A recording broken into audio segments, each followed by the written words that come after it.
Bonjour tout le monde, c'est Kirby pour une nouvelle vidéo d'actualité jeux vidéo. Et une actualité qui m'a été retweetée. En effet, à l'occasion des 30 ans de la Nintendo NES, Nintendo a décidé de ressortir cette console en version mini.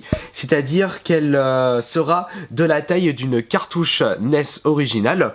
Elle se tiendra à peine dans une main et elle sortira le 12 novembre de cette année pour 60 € environ. Est-ce que c'est un bon prix, un bon plan ou un mauvais gadget? Ou alors est-ce que Nintendo ne décide pas de ressurfer sur la vague du rétro gaming et ressortir une nouvelle fois les jeux de l'époque sous un autre format? Bah ça, je vais essayer d'y répondre avec un avis personnel, mais je vais quand même essayer de rester objectif. Pour commencer, il y aura dans cette mini console une compilation de 30 jeux qui avaient fait la force de la console à l'époque.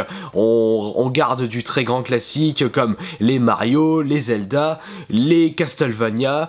On a également un Punch-Out featuring Monsieur Dream, c'est rien à voir avec Cyprien. Et on a également le Double Dragon 2. Et on a également quelques titres assez intéressants comme le tout premier Final Fantasy ou le Super C qui n'est autre que Probotector 2. 30 jeux dispo dans une petite machine pour un prix de 60 € environ, cela représente 2 € le jeu, ce qui reste quand même largement plus abordable par rapport aux cartouches originales, puisque si vous regardez les prix sur internet, eh bien pour 60 € vous avez la console uniquement, ou alors si vous désirez acheter uniquement des jeux, essayez d'avoir les deux Zelda dispo dans cette compilation pour 60 € environ, ça risque d'être assez compliqué. Et puis même c'est également un prix abordable si on compare avec les tarifs proposés sur la console virtuelle de la Wii U. Si vous désirez vous procurer les mêmes jeux, ça doit être aux alentours de 5-10 € le jeu si je me trompe pas, et donc 30 jeux pour 60 € c'est quand même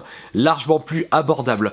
Après, ce qu'on peut se poser comme question, il faudra voir la qualité de la manette Nintendo qui sera fournie avec, ou est-ce qu'on pourra brancher les manettes pro qu'on peut utiliser sur la Wii U. Une nouvelle fois, ce que l'on peut trouver dommage, c'est le fait que Nintendo ressort toujours et les mêmes jeux sur des compilations NES ou sur des consoles en hommage avec les anciennes consoles de la compagnie. On retrouve toujours les Mario, les Zelda. On aimerait bien voir d'autres jeux qu'on a pas l'habitude de voir dans des compilations. Le souci, c'est que je pense que Nintendo ne veulent pas prendre de prise de risque par rapport à des soucis de droit d'auteur, ou alors le fait que cela ne risque pas de plaire à un large public. Mais bon, je pense que l'on ne va pas trop se plaindre puisque Nintendo propose et non impose.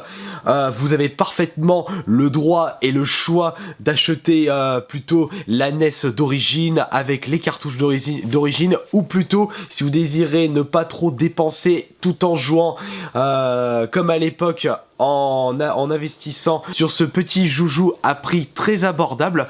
Et il ne faut pas oublier également que Sega a tenté de faire le même coup il y a 2 ans en arrière en ressortant sa Mega Drive, mais avec une compilation de 80 jeux pour la même somme, et en plus il y avait un port cartouche disponible sur cette nouvelle Mega Drive. Et on trouve cela dommage que Nintendo n'a pas décidé de faire de même pour cette mini NES. Bon, il faut dire que au vu de la taille, eh bien je ne pense pas qu'ils pouvaient mettre un port cartouche dans cette console. Après, encore une fois, on peut trouver cela dommage qu'ils ne proposent pas une autre compilation de 30 jeux qui ne sont pas prévus de base dans cette mini NES, mais je reviens une nouvelle fois sur ce problème de droit d'auteur. Enfin, je ne suis pas trop calé là-dessus. Et ce qu'on peut rêver à partir de maintenant, c'est que si il y a un petit succès par rapport à cette mini NES, et bien peut-être que Nintendo va décider de ressortir une mini Super Nintendo ainsi qu'une mini N64, une mini Super Nintendo avec les super titres qui ont fait le charme de cette console. Je pense par exemple Mario Kart Secret of Mana, Secret of Evermore. Dans Killer Instinct, ça risque d'être un petit peu plus compliqué, sachant que les droits ont été rachetés par Microsoft via le rachat de la société Rare.